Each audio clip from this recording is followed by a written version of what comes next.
Beverly Hills, California, 1174, Hillcrest Road, August 27, 1965.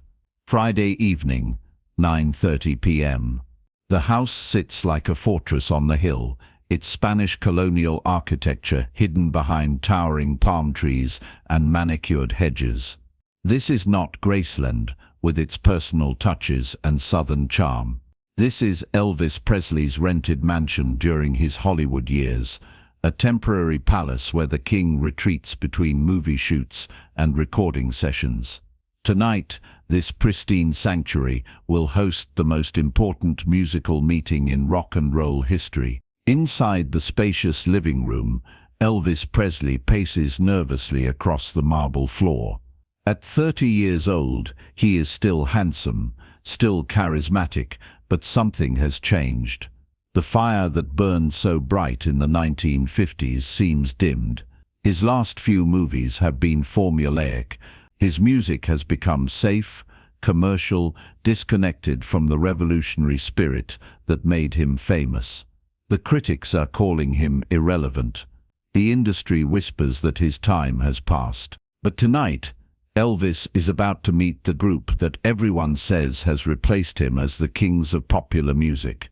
The Beatles.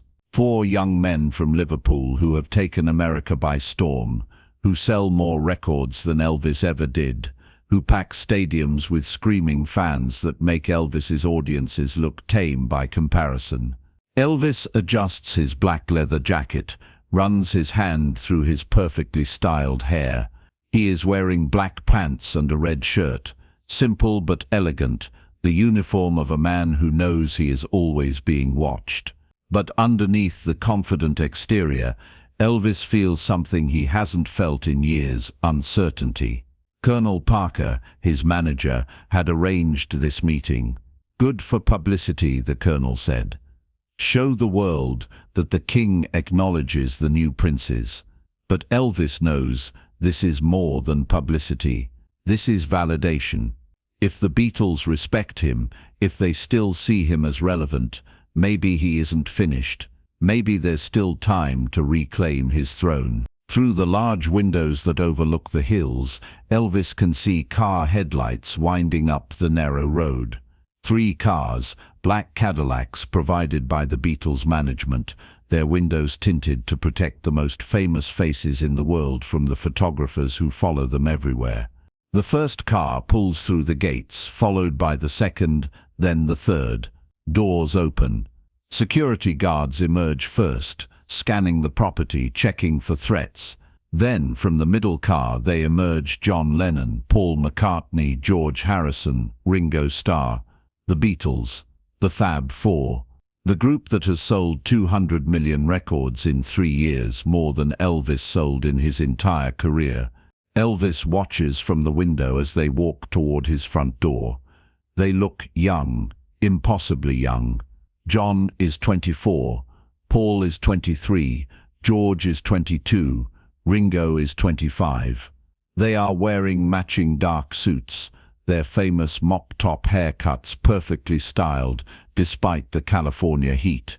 They move with the confidence of men who own the world, but Elvis can see something else in their body language: nervousness.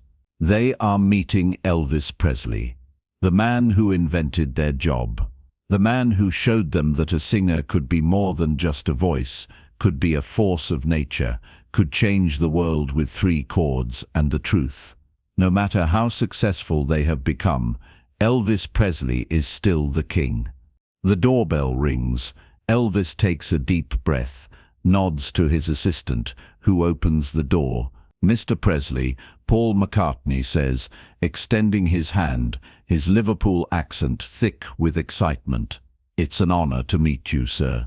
"Please," Elvis says, his voice carrying that familiar Memphis drawl, "call me Elvis, and the honor is mine. You boys have taken the world by storm." Paul grins, charmed by Elvis's humility. George Harrison steps forward, clearly starstruck, unable to hide his admiration. "Elvis, your music, it changed everything for us." That's All Right was the first record that made me want to pick up a guitar. Ringo Starr is quieter, more reserved, but his eyes shine with respect. You're the reason we're here, mate. All of us. But John Lennon stands back, arms crossed, studying Elvis with skeptical eyes that have seen too much too fast. At 24, John is already exhausted by fame, already questioning everything about the music industry that has made him rich and famous. He is the intellectual of the group, the one who reads books while the others sign autographs, who questions everything, who refuses to accept anything at face value. He has seen how the industry can corrupt, how it can take genuine artists and turn them into products, and he is terrified that the Beatles are next in line for the same treatment. John remembers the Elvis of 1956, the dangerous rebel who terrified parents and preached revolution through rhythm. He remembers watching the Ed Sullivan Show as an 11-year-old in Liverpool, watching Elvis move like nothing he had ever seen before, like freedom incarnate. That Elvis inspired John to pick up a guitar, inspired him to dream of something beyond the grey working-class existence that seemed to be his destiny. But the Elvis standing before him now, impeccably groomed, wearing expensive clothes in a mansion that looks like a movie set, bears little resemblance to the revolutionary who changed John's life. This Elvis makes movies about Hawaiian beaches and Vegas nightclubs. This Elvis sings songs chosen by committees and sanitized by studios. This Elvis, John fears, is what the Beatles will become if they're not careful. And right now, John is questioning whether Elvis Presley deserves the reverence his bandmates are showing him, or whether he's just another cautionary tale about what happens when artists stop taking risks. John, Paul says, noticing his friend's standoffish behavior, say hello to Elvis. John steps forward reluctantly, shakes Elvis's hand with a grip that feels like a challenge. Elvis, he says simply. No, Mr. Presley. No, sir. Just Elvis, spoken like an equal, not a supplicant. Elvis leads them into the living room, a sprawling space decorated in white and gold, with a baby grand piano in one corner and expensive artwork on the walls. The room feels more like a hotel suite than a home, elegant but impersonal, lacking the warmth of Graceland. They sit on matching white couches arranged in a circle. Elvis takes the chair opposite them, the four Beatles lined up on the couch like they're posing for a photograph. For a moment, nobody speaks.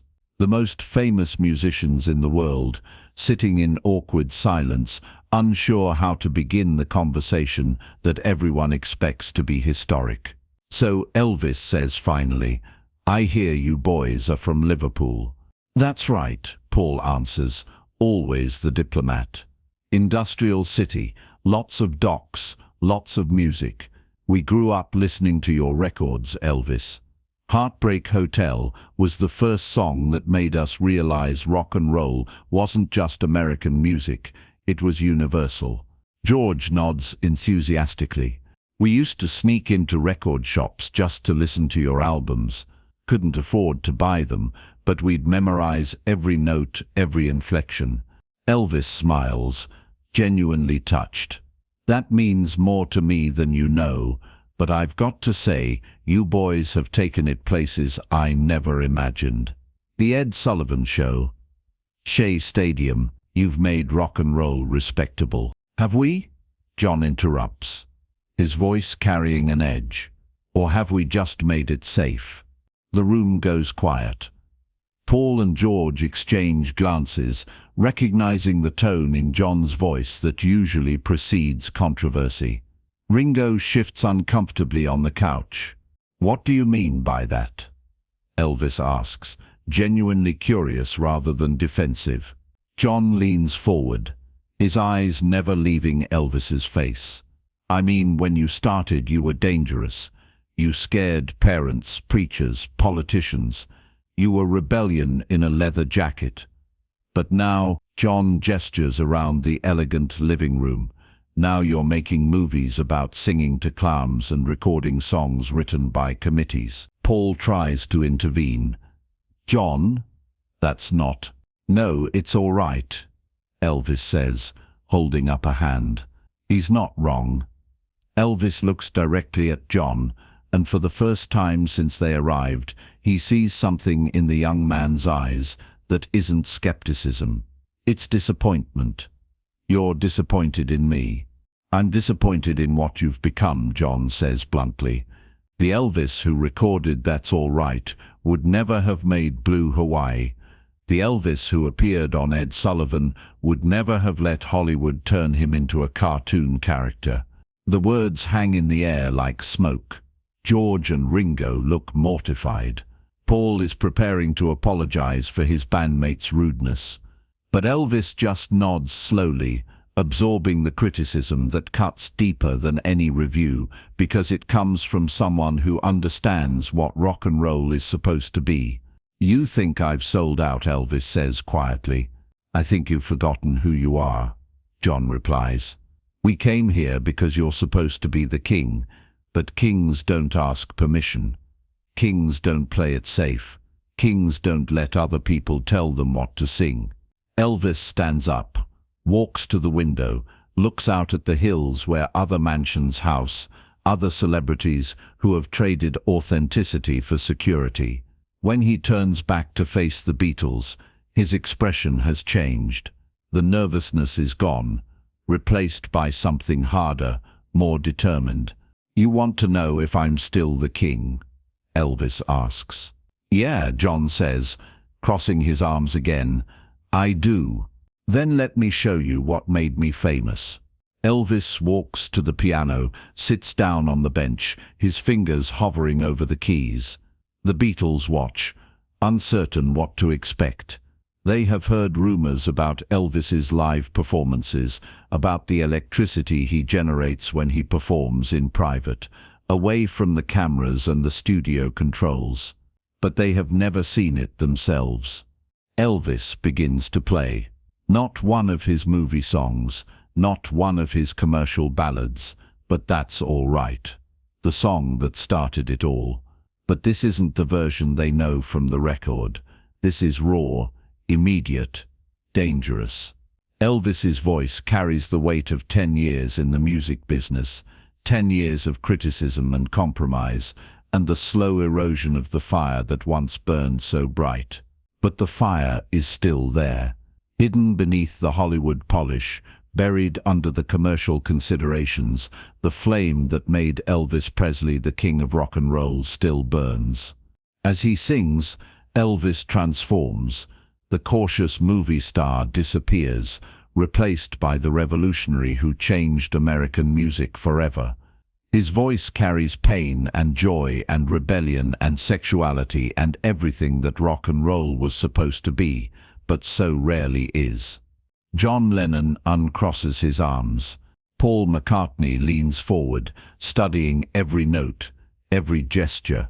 George Harrison's mouth opens in wonder. Ringo Starr starts tapping his foot unconsciously. When Elvis finishes the song, the living room falls silent. Not the awkward silence of strangers meeting, but the reverent silence of musicians who have just witnessed something transcendent. Jesus, John whispers. Now do you understand? Elvis asks, his hands still on the piano keys. It's all still here. The fire, the rebellion, the danger. I let other people convince me to hide it. John stands up, walks to the piano, sits down beside Elvis on the bench. Because I was scared, Elvis admits, the first honest thing he has said all evening. Scared of losing what I had built, scared of taking risks, scared of failing. But you're failing anyway, John says gently. Just more slowly. Elvis nods. Yeah, I am. Paul joins them at the piano. It doesn't have to stay that way, Elvis. You could change direction. Make the music you want to make. Record in Memphis again, George suggests. Back to your roots. Tell the Colonel to stuff it, Ringo adds, earning surprised laughs from everyone. Elvis looks at these four young men who have accomplished in 3 years what took him a decade to build. You really think it's not too late? It's never too late to be who you're supposed to be, John says, but you have to choose it. Every day, with every song, with every decision. Elvis stands up from the piano, walks to the center of the room where guitars lean against a stand. He picks up an acoustic guitar, a Martin D28 that has been with him since his early days at Sun Records. "Paul," he says, "you play bass?" "I do." "George, your lead guitar." "Yes, sir." "Ringo, you're behind the kit." "John, your rhythm." "Let's jam." For the next 2 hours, the 5 most important musicians of the rock and roll era play together in Elvis's living room. They start with "That's All Right," the Beatles joining in with harmonies that have never existed before. Paul's bass walks underneath Elvis's rhythm guitar like conversations between old friends. George's lead guitar finds spaces Elvis never knew existed in his own song. They run through "Johnny Be Good," with Elvis and John trading vocals in celebration rather than competition. They tackle "Tutti Frutti," becoming not famous musicians, but 5 guys rediscovering their love for rock and roll. When they slow it down for "Love Me Tender," the intimacy is overwhelming. These voices have sold hundreds of millions of records, but tonight they sing like they're in a garage, just for joy. Paul suggests "Yesterday," and when Elvis sings it, the song transforms. His voice carries experiences Paul hasn't lived yet: fame's weight, success's price, the loneliness of being loved by millions but understood by few. As they play, something electric fills the room. Not just the music, though the music is extraordinary, but the sense that this moment will never come again. 5 men who represent everything rock and roll has been, and everything it could become, playing together without cameras, without audiences, without record company executives timing every note. This is pure creation, the kind of spontaneous magic that happens when great musicians stop performing and start communicating. When they finally stop, exhausted and exhilarated, the clock on the wall shows 1:30 a.m.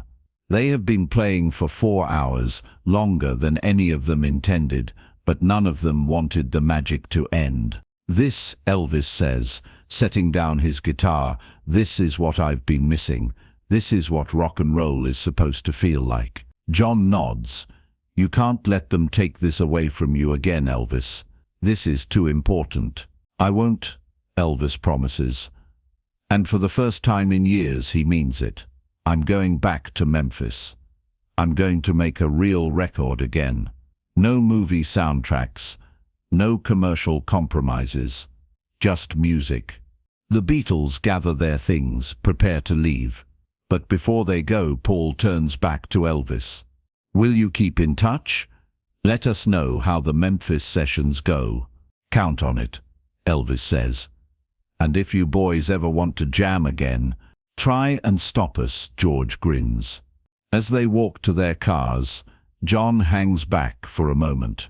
The skeptical young man who entered the house 4 hours ago has been replaced by someone humbled, someone who has remembered why he fell in love with music in the first place.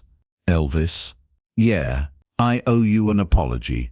I came here thinking you'd forgotten who you were, but you never forgot. You just got scared of showing it." Elvis nods, understanding completely. "Fear makes cowards of us all, John. But sometimes it takes other artists, other revolutionaries, to remind us that being scared is no excuse for being safe."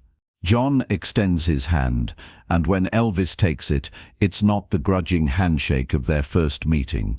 This is the grip of mutual respect, of shared understanding, of 2 men who have looked into the fire that drives all great artists and recognized it in each other. "You're still the king," John says simply. "Don't let anyone tell you otherwise, including yourself." Elvis watches the three Cadillacs disappear down the hill, their taillights fading into the California night like dying stars. But something has changed in those 4 hours. The doubt that has plagued him for months is gone, replaced by certainty. The fear has been burned away by the fire that the Beatles helped him rediscover. More importantly, he has remembered what it feels like to be an artist rather than a product, a creator rather than a commodity. He walks back into his living room, picks up his Martin guitar, and begins to play "That's All Right" again. But this time he's not playing for the Beatles or for any audience.